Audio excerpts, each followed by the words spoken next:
À vous qui ne regardez pas d'animé, pourquoi? C'est pour les enfants? C'est pas aussi travaillé que le cinéma?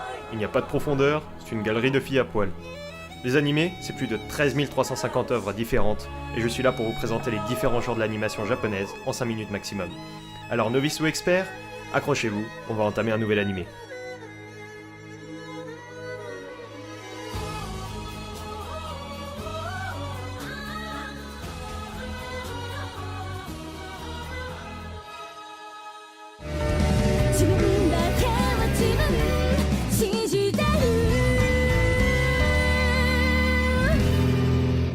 Amateurs de fantasy ou de jeux vidéo, je vous présente No Game No Life, un animé tiré du manga sorti en 2014 au Japon.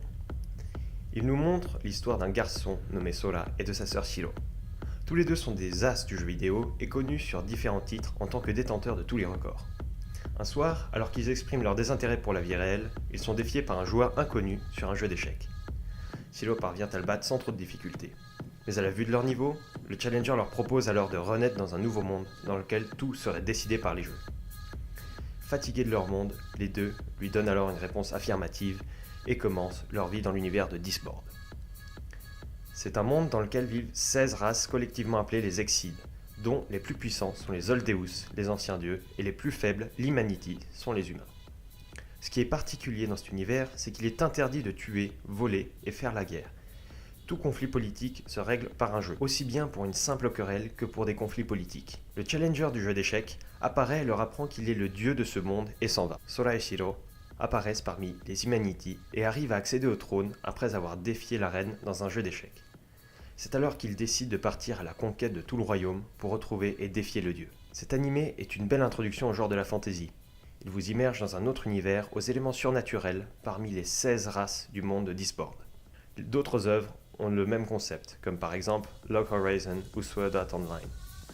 Mais les concepts de leur monde merveilleux correspondent aux mécaniques du MMORPG, soit Massive Multiplayer Online Role-Playing Game, et peut vous désintéresser si vous n'y êtes pas familier. De son côté, No Game No Life se tient aux logiques du jeu en général et de chacune de leurs stratégies. Un plus par rapport à de nombreux animés similaires est la vivacité de ses couleurs et le travail de certains plans qui ne fait qu'augmenter l'immersion dans l'univers. Enfin, cet animé ne fait que 12 épisodes. Il ne vous demandera pas un investissement énorme si vous n'avez pas l'habitude de consacrer du temps à de longs animés comme Sword Art Online qui fait 2 saisons de 25 et 24 épisodes. Attention, cet animé comporte du ecchi, ce qui signifie que vous pouvez mettre un compteur de pas nu, mais presque. Donc si vous êtes du genre à ne pas supporter la vision de Scarlett Johansson presque nue dans le film Ghost in the Shell, je vous recommande plutôt d'aller voir Tora Bele. Merde!